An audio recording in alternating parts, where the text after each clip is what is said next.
Hi there, I just decided to make this video because this month I had a lot of you actually um, asking to work on their inner child and do inner child meditation and focus on those chakras that hold the energy of the inner child.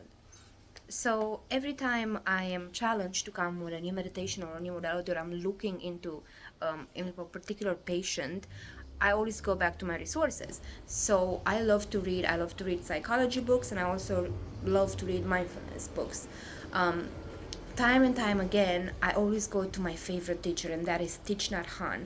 And I like to talk about him in the present moment because to me, he had never died, because as he said, we never die. So he lives through his teachings, through his unconditional love, and through the amazing books he had gifted us. So this book actually is my favorite non-psychological book about the inner child. Is called Reconciliation, Healing the Inner Child. So what I want to do today, I just want to share this with you.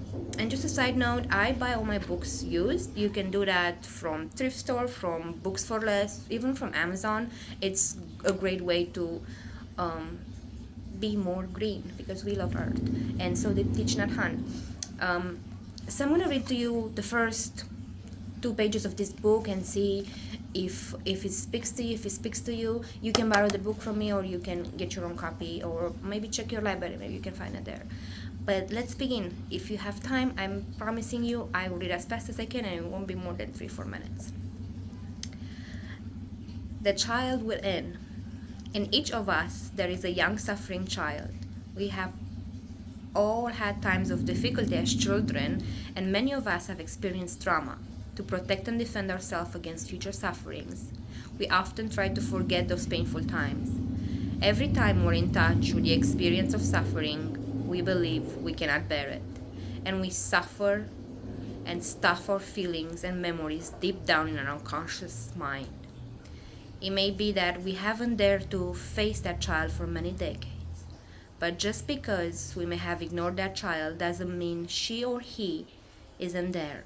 The wounded child is always there, trying to get our attention. The child says, I'm here. I'm here. You cannot avoid me. You can't run away from me. We want to end our suffering by sending the child to a deep place inside and staying as far away possible. But running away doesn't end our suffering, it only prolongs it.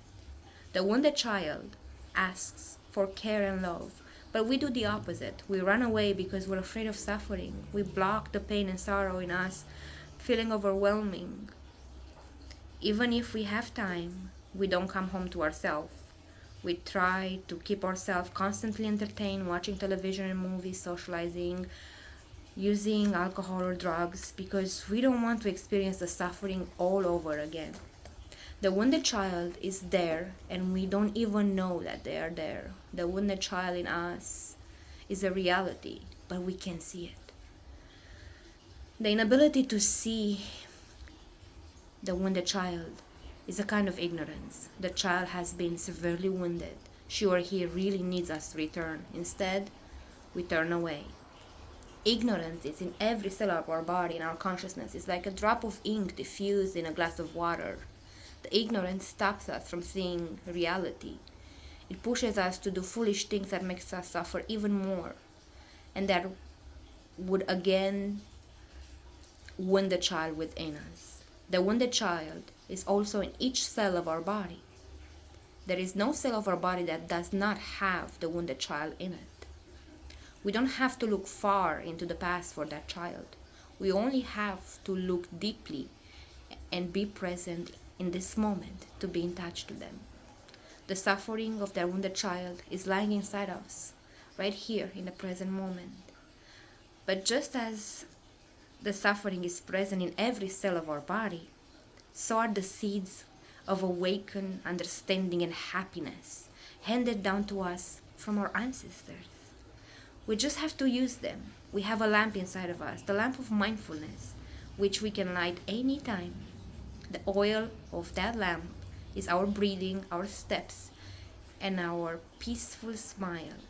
We have to light up the lamp of mindfulness So the light will shine out and the darkness will dissipate and cease. Our practice is to light up the lamp. When we become aware that we've forgotten the wounded child in ourselves, we feel great compassion for that child and we begin to generate the energy of mindfulness. The practices of mindful walking, mindful sitting, mindful breathing are our foundation.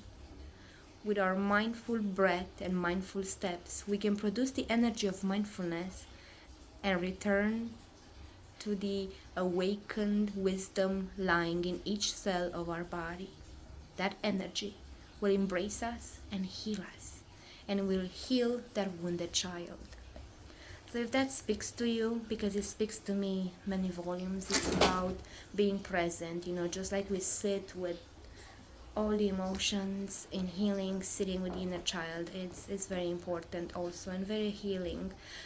This book again is called Reconciliation, Healing the Inner Child, and it's by Thich Nhat Hanh. You can borrow it if you want to borrow it, or you can get a used book from wherever you get your books.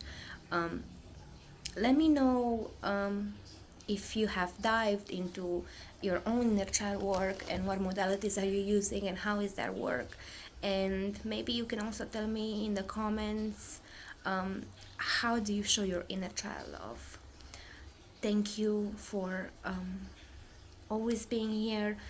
You guys are keeping me going. I appreciate each and every one of you, and my practice wouldn't be a practice without you. From the sacredness of my heart, always namaste. Be well.